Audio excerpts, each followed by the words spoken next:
Stick, bag और अब चलेंगे ऊपर मंदिर की तरफ।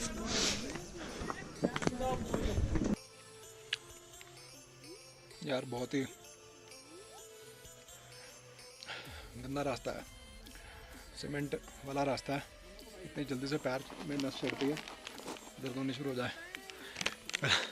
फिलहाल सर चारों तरफ अंधेरा हो रहा, बादलों में ढके जा रहा हूँ मैं।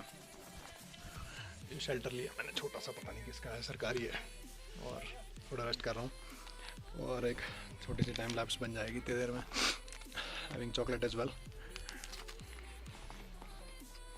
चलो मिलते हैं फिर थोड़ी देर में।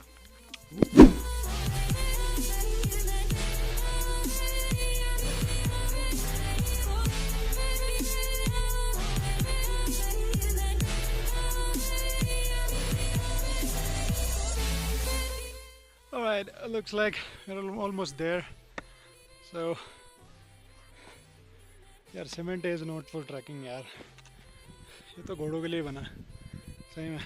ऐसी की तैसी लगा दी इन्होंने, तो कुछ वजन भी है मेरे पास थोड़ा।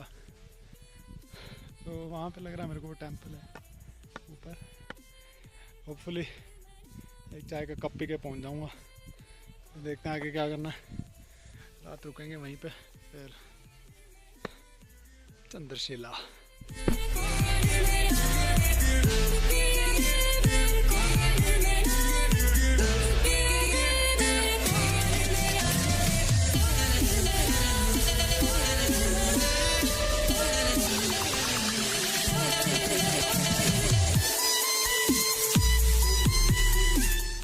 अब मैं जाऊंगा सोने। सुबह 4:30 बजे उठ के हम जाएंगे इस माउंटेन के टॉप पे और वहाँ से देखेंगे सनराइज, फिर बैक टू दिल्ली।